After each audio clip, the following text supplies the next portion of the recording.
ketemu lagi rekan mahasiswa dengan saya Ibu Santi di pertemuan ke-6 dengan topik gambar potongan rumah. Ya, kita melanjutkan lagi pertemuan sebelumnya. Ada denah, ada gambar tampak. Nah, kali ini kita menekankan ya untuk topik gambar potongan rumah ya. Nah, kita akan menggunakan studi kasusnya itu adalah rumah tipe 36.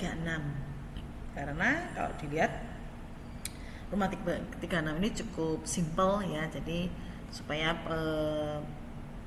pemahaman Anda tentang nanti gambar potongan rumah juga lebih simpel pastinya ya, tidak bertele-tele gitu Pak yang. Jadi karena ini membutuhkan suatu skill khusus pastinya terkait dengan teknik konstruksi bangunan begitu ya.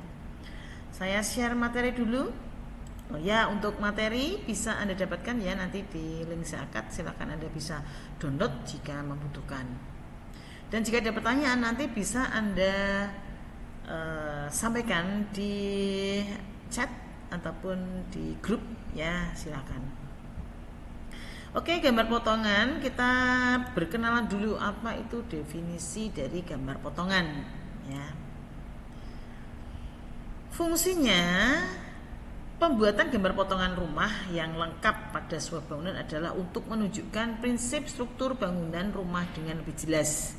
Gambar potongan ini termasuk penting untuk dibuat karena berfungsi untuk memperlihatkan sistem struktur bangunan. Karena ya, nanti saya lanjutkan, serta berfungsi untuk menunjukkan sistem lainnya yang terdapat di dalam bangunan rumah. Gambar potongan rumah adalah penggambaran bangunan yang berdiri atau dilihat seolah dipotong sesuai dengan ketinggian bangunan rumah yang dibangun. Nah, tujuannya ini ya yang perlu Anda ketahui. Tujuan dari membuat gambar potongan ini adalah untuk menggambarkan bagian dalam bangunan yang tidak bisa terlihat dari tampak luar bangunan. Jadi kalau kita misalkan mengiris roti, nah kalau kita iris roti tersebut atau kalau kita iris rumah tersebut katakan ya, itu asumsinya saja. Nah, maka dalamannya roti itu akan kelihatan ya. Misalkan ada selainya, ada sosisnya, teksturnya apakah tekstur halus, tekstur kasar begitu ya. Nah, itu akan terlihat. Sama halnya dengan potongan rumah. Gambar potongan rumah itu nanti akan terlihat strukturnya, pondasinya juga akan terlihat, material apa saja yang digunakan itu juga nanti akan terlihat, konstruksi atapnya apakah menggunakan konstruksi baja ringan, konstruksi kayu, itu juga akan terlihat. Nah, dan lain-lain ya, pastinya di gambar potongan. Memperlihatkan tinggi bangunan ya, jendela, kusen pintu, bentuk atap dan lainnya, sehingga dapat dihitung kebutuhan akan luas dinding di bagian dalam, termasuk menghitung luas plesteran ya, finishing cat, jenis pintu serta jenis jendela yang akan digunakan. Nah, detail dari gambar potongan ini tentunya akan berbeda yang disesuaikan dengan kebutuhan pemilik rumah. Yang dulu pernah saya sampaikan sepertinya ya, rumah seorang keluarga pasangan muda misalkan ya, dengan masih sederhana, katakan seperti itu, karena belum memiliki anak misalkan ya, dibanding dengan pasangan yang misalkan sudah dikaruniai anak 2-3 orang, ya pastinya nanti luasan dinahnya, bentuk dinahnya, tampilan rumahnya itu pasti akan berbeda kan? Sesuai dengan kebutuhan pemilik rumah. Atau hanya menghendaki satu kamar saja, satu kamarnya gudang misalkan, jadi itu berbeda-beda ya. Kemudian dari kamar mandinya dia menggunakan misalkan menggunakan kloset duduk dengan kloset jongkok misalkan, nanti juga gambar potongannya kan berbeda. Konstruksi atapnya menggunakan konstruksi atap baja ringan dengan konstruksi atap kayu, itu juga nanti potongannya akan berbeda. Dan untuk kriteria penggambaran potongan kurang lebih sama dengan denah, karena acuannya dari denah gambar ya. Nah, bagian yang terpotong di garis tebal dengan notasi material jika merupakan gambar kerja. Nah, ada juga yang disebut dengan potongan ortogonal, yaitu gambar potongan yang terkesan 3 dimensi karena digambar dengan teknik gambar perspektif. Supaya lebih apa? Supaya lebih klien itu bisa memahami dari sudut pandang, pastinya kalau 3 dimensi itu lebih jelas. Ya. Biar visualnya ya tampaknya itu lebih meyakinkan. Oh, seperti ini nantinya rumah yang akan jadi nantinya ya, yang akan dihuni. Nah, berikut adalah gambar potongan rumah tipe 36. Kita kenali dulu rumah tipe 36 itu apa? Yaitu dia memiliki luas bangunan sekitar 36 meter persegi. Luas bangunan ya. Tapi untuk tanahnya itu menyesuaikan. Ada yang luas tanahnya itu 100 meter persegi, 80 meter persegi, 100 meter persegi, dan seterusnya ya. Kemudian konsepnya pastinya ya, rumah tipe 36 ini merupakan rumah sederhana yang efisien, ideal pastinya untuk keluarga kecil gitu atau pasangan. Fleksibilitas desainnya dapat disesuaikan dengan kebutuhan dan preferensi pemilik. Seperti itu ya. Nah, komponen utama rumah tipe 36 ini sebenarnya sama dengan tipe-tipe rumah yang lain ya. Dimana di situ ada struktur, ada ruang utama, jendela dan pintu, dan instalasi. Nah, untuk struktur nanti di gambar potongan itu nanti ya, itu ada pondasi ya, apakah pondasi batu kali, apakah pondasi tojok bambu misalkan ya untuk daerah berawa-rawa, ataukah pondasi sumuran dan sebagainya. Kemudian dinding, apakah dia menggunakan dinding batu bata, apakah dia menggunakan dinding hebel, dan atap yang kokoh untuk menopang keseluruhan bangunan. Nah, kemudian ruang utamanya itu untuk bangunan rumah tipe 36 terdiri dari satu ruang tamu, biasanya ya, 2 kamar tidur, dapur, dan kamar mandi. Nah, biasanya untuk dapur itu letaknya di luar, karena untuk antisipasi keterbatasan luas bangunan ya biasanya. Kemudian jendela dan pintu yaitu fungsinya untuk memberikan ventilasi dan akses cahaya alami. Nah, kemudian untuk instalasi listrik bagaimana? Di rumah tipe 36 itu memiliki sistem listrik ya, instalasi listrik, kemudian air, baik air bersih maupun air kotor, dan saluran pembuangan yang terintegrasi. Pedoman desain potongan rumah tipe 36. Bagaimana dengan desain interior maupun eksteriornya? Nah, dikarenakan keterbatasan luasan rumah ya yang tadi 36 meter persegi, maka desain interior pun juga tidak terlalu yang berlebihan ya, karena menyesuaikan dengan ini, terutama untuk gaya hidup penghuni ya. Perhatikan pengaturan ruang, pencahayaan dan ventilasi, pilih furniture yang fungsional dan estetis. Nah, untuk desain eksteriornya ya, Anda bisa mempertimbangkan bentuk atap dan warna digunakan. Ya, warna cat ya dalam ini ya. Katakan untuk rumah tipe 36 supaya untuk mengesankan kesan luas, biasanya menggunakan atau dia memilih ya solusi menggunakan warna yang terang. Biasanya sih warna putih ya, yang cenderung terang gitu, warna kuning begitu. Ya, dan material eksterior untuk mempercantik atau meningkatkan nilai estetis bangunan. Desain fasad yang menarik ya, Anda bisa menambahkan taman, Anda bisa menambahkan halaman, pastinya bisa menambahkan nilai estetika rumah tersebut. Nah, fungsi dan kegunaan potongan rumah tipe 36. Gambar ini ya, gambar potongan itu tadi, dia merupakan satu itu panduan visual, di mana dia menampilkan tata letak ruang, ukuran dan posisi detailnya seperti apa. Ya. Dan melalui gambar potongan ini tadi, itu memudahkan ya komunikasi antara arsitek, kontraktor dan pemilik. Ya, kita mengacunya ke situ ya, ke gambar potongan. Jadi arsitek dia yang merancang ya, mendesain, kemudian kontraktor sebagai pelaksana bangunan dan pemilik. Nah, ketiga orang ini ya dia bersinergi ya, saling mempelajari dulu gambar tersebut ya, kemudian didapatkan satu kesepahaman ya terhadap gambar potongan itu tadi. Nah, gambar potongan itu tadi juga dalam perencanaan membantu menentukan material apa yang dipakai ya. Misalkan tanah uruknya jenis apa, semennya merek apa, pondasinya pondasi apa, begitu kan? Nah, dari situ maka bisa direncanakan anggaran atau rencana anggaran belanja dan proses pembangunannya.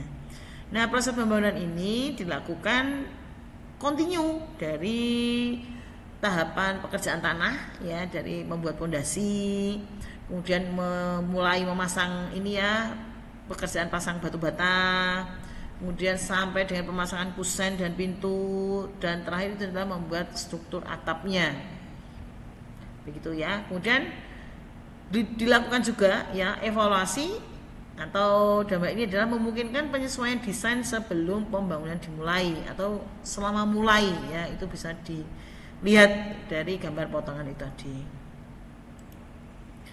Nah, bagaimana pertimbangan dalam membuat potongan rumah tipe 36? Yang pertama, skala dan proporsi ya.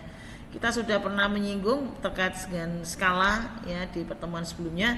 Pastikan potongan sesuai dengan dimensi rumah. Perhatikan skala setiap ruangan dan detail kecil seperti pintu dan jendela.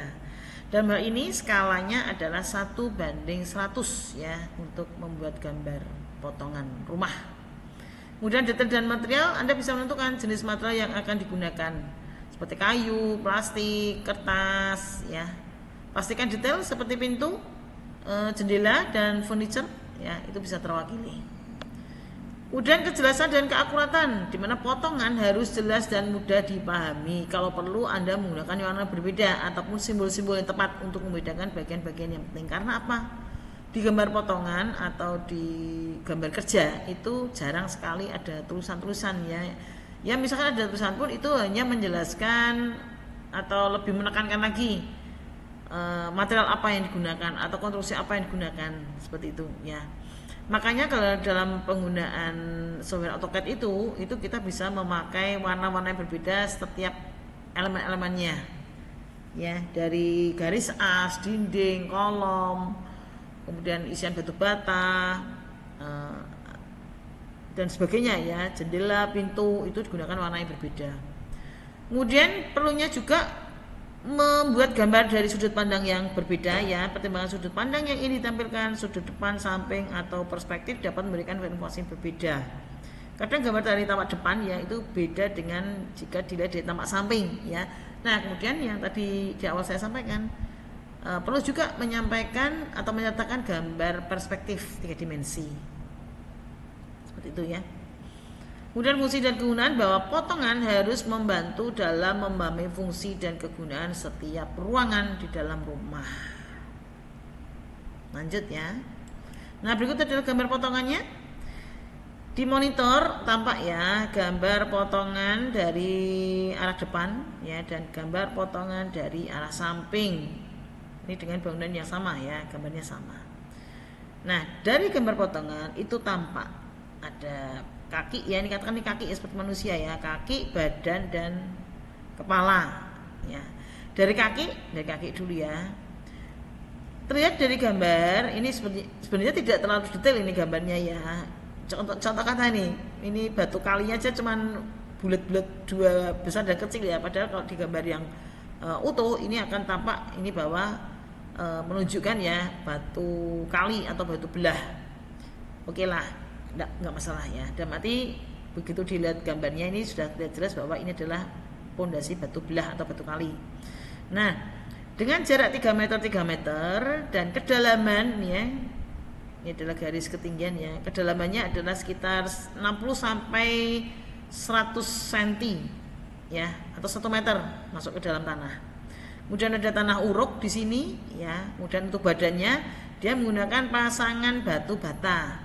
Garis-garis miring ini dia menyimbolkan dinding ya, dia memiliki pengertian itu adalah dinding. Dan Anda perhatikan antara dinding 1, 2, 3 itu berbeda ya pastinya. Nah, yang ada garis ini ya di tengah itu berarti di situ di dinding tersebut ada kusen pintu terutama. Kemudian yang dinding sebelahnya ini di situ terdapat kusen jendela ya. Jadi jangan sampai keliru. Makanya perlunya gambar potongan itu untuk memastikan ya secara detail. Oh, di situ ada nantinya kusen jendela atau kusen pintu seperti itu. Nah, beranjak lagi untuk struktur atap ya. Terlihat di situ ada konstruksi konstruksi kayu ya. Tampak di sini ada keterangan ring bulk, kemudian balok gapit, gording, kaki kuda-kuda, tiang raja ya. Dan kebetulan di sini menggunakan genteng keramik untuk konstruksi atapnya, penutup atapnya ya dari bahan genteng keramik. Ada yang dari tanah, ada yang dari genteng beton, menyesuaikan. Kemudian untuk tampak sampingnya masih mengacu pada gambar yang potongan dari arah depan ya. Untuk tampak sampingnya ini terlihat secara samping ini konstruksi kayunya ya. Kaki kuda-kuda, balok angin, goding. Nah, untuk perancang ya atau desainernya itu harus hafal ya penggunaan kayu-kayu yang digunakan dimensinya berapa. Ya, kemudian ada ring bulk. Ada keterangan di sini pasangan batu bata, ada pasir uruk, ini pasir uruk ya, tanah uruk. Kemudian ada slough, kemudian ada pondasi batu kali, kemudian batu kosong ya. Batu kosong ini adalah untuk alas paling bawah ya, untuk melandasi atau menjadi lambaran dari pondasi batu kali tersebut ya. Nah, ada keterangan di sini ketinggiannya 300 atau 3 meter. Nah, dengan pengertian bahwa plafon rumah tersebut memiliki ketinggian ya dari lantai ini ya keramik sampai ke atas itu 3 meter. Di atas kepala kita itu lantai sampai dengan plafon itu 3 meter. Ya. Ini ya dari ketinggian ini ya. Uniknya gambar potongan itu selalu disertakan dimensi ukuran ataupun ketinggian ya. Baik ketinggian rumah ataupun lebar ini ya masing-masing jarak ini dia selalu disertakan ukurannya, kedalaman pondasi, ketinggian rumah ya atau plafon dan juga ketinggian atap ini dari 3,5 sampai 575 berarti kurang lebih berapa ini 2 meter sekian ya. Nah ini adalah contoh potongan gambar potongan. Nah, kemudian di gambar potongan itu tadi biasanya menyertakan gambar potongan kusen pintu maupun kusen jendela. Ya. Nih, contoh kata yang digunakan desain untuk apa ini? Daun pintu ya, seperti ini motifnya. Ya, ini tampaknya ya. Kemudian dari tampak samping seperti ini. Ya, kusen ini yang garis kecil ini adalah daunnya ya, daun pintu. Kalau yang tebal ini berapa ini kurang lebihnya ya 15 ya itu untuk kusen kayunya ya. Dan yang gambar di bawahnya itu merupakan tampak depan tampak atas atau dinah ya, tampak atas dari kusen tersebut. Nah, bagaimana cara kusen pintu ataupun jendela ini bisa nempel ya di dalam dinding? Nah, ada kupingan ini istilahnya ya, ini kupingan tanda silang ini adalah kupingan yaitu tempat untuk atau kayu untuk dia masuk ke dalam batu bata ya di dinding. Nah seperti itu tadi sampai dengan detail dari engselnya digambar begitu ya. Nah contoh di gambar atau foto itu ya yang Anda lihat itu adalah gambar daun kusen pintu maupun kusen jendela, kemudian ada juga daun pintu daun jendela ya. Nah, tampak fisiknya seperti ini ya. Dengan gambar potongan juga seperti yang tertulis atau tertera di monitor Anda. Kelebihan dan kekurangan potongan rumah tipe 36. Kelebihannya dia menampilkan detail ruangan secara jelas, memudahkan komunikasi antara arsitek dan kontraktor. Kemudian membantu dalam merencanakan material dan anggaran ya, karena kan muncul tadi ya nama-nama materialnya, kemudian jadi kita bisa tahu detailnya sehingga kita bisa merencanakan anggaran belanjanya. Misalkan tadi apa ring bulk, balok gording, usuk reng gitu ya untuk konstruksi atap ya. Nah itu bisa dilihat berapa kayu yang digunakan di situ, berapa banyak batang yang kita butuhkan. Kemudian membantu dalam memungkinkan penyesuaian desain sebelum pembangunan. Namun dalam ini ada kekurangannya. Kekurangannya itu apa adalah membutuhkan keahlian khusus untuk membuatnya. Ya pasti ya karena dibutuhkan pemahaman tentang konstruksi bangunan. Ya. Kemudian juga prosesnya bisa makan waktu, tidak bisa langsung jadi. Ya karena perlu direncanakan, digambar, kemudian dikonsultasikan dulu ya, baru kemudian mendapat ACC dari si klien. Tidak semua orang bisa memahaminya. Ya, makanya perlu pemahaman Anda nanti sebagai desainernya itu simbol-simbol yang digunakan dalam perencanaan bangunan tersebut. Kemudian untuk gambar potongan itu ada biaya lagi. Ya, atau biaya tambahan untuk membuatnya. Standar pembuatan potongan rumah tipe 36 yaitu satu perencanaan, Anda bisa menentukan kebutuhan ruang dan ukuran, kemudian Anda membuat sketsa awal. Ya, biasanya kan kita ngobrol dulu dengan klien kebutuhan ruangnya, aktivitasnya apa, gitu kan, luasan ruangannya, ya. Nah, kemudian Anda melakukan pengukuran dimensi ruangan secara akurat, catat pada DINA, tulis di DINA. Ruang tidur 2,5 kali 3 meter misalkan, kamar mandi 1,5 kali 2 meter misalkan, dapur 2,5 kali 3 meter dan seterusnya, ya. Kemudian Anda menentukan skala, dan ini adalah skalanya 1:100, ya. Tapi kalau untuk detail, ya, penambahan detail, tambahkan detail pada ruangan, pintu, jendela dan furnitur, ini untuk yang misalkan yang pekerjaan yang membutuhkan detail, ya, memang seperti kusen. Kemudian misalkan ada request, ya, tuntutan ruang-ruang tertentu yang mungkin perlu spesifikasi tertentu juga, ya. Contoh misalkan ruang studio musik, dapur, ya, karena si pemilik mereka menyukai aktivitas di dapur, ya, khusus begitu. Dan ruang-ruang yang lain yang membutuhkan perilaku khusus, ya, atau spesifikasi bahan yang khusus. Kemudian penandaan, beri penandaan pada material, ukuran dan simbol yang digunakan. Baru setelah itu dilakukan verifikasi. Pastikan potongan sesuai dengan rencana dan kebutuhan. Ya, jadi jangan sampai keliru, ya. Karena gambar potongan itu tadi yang seperti saya sampaikan, dia merupakan acuan waktu kita mengerjakan pekerjaan tersebut di lapangan, terutama konstruksinya, ya. Terakhir, yang pertama kesimpulannya, ya, rencanakan atau tentukan kebutuhan dan ukuran ruang, kemudian Anda membuat gambar desain atau gambar tangan atau di draft dulu. Kemudian diperiksa lagi, pastikan detail dan ukuran yang akurat, ya. Dan kemudian komunikasikan desain tersebut pada kontraktor sebagai pelaksana di lapangan, ya. Tapi Anda sebagai pemilik rumah atau siapapun itu, ya, yang menjadi klien, itu harus tetap bisa juga memantau, ya, pastinya dengan kita membaca dari gambar kerja yang diberikan, ya, dari arsiteknya atau desainernya. Mungkin itu yang bisa saya sampaikan untuk materi, ya, terkait pertemuan ke-6 gambar potongan rumah tipe 36. Jadi supaya lebih jelas, ya, kita menggunakan studi kasus, ya. Tema ini adalah rumah tipe 36. Mungkin lain kesempatan kita bisa pakai dengan rumah tipe yang lain, ya. Dan pastinya kalau atau kita nanti coba membuat DINA maupun gambar konstruksinya seperti itu. Itu dulu yang bisa saya sampaikan. Mohon maaf jika ada salah kata. Jika ada pertanyaan, tulis di chat ataupun di WhatsApp grup, ya. Sekian, terima kasih. Kita ketemu lagi di lain kesempatan. See you, dadah.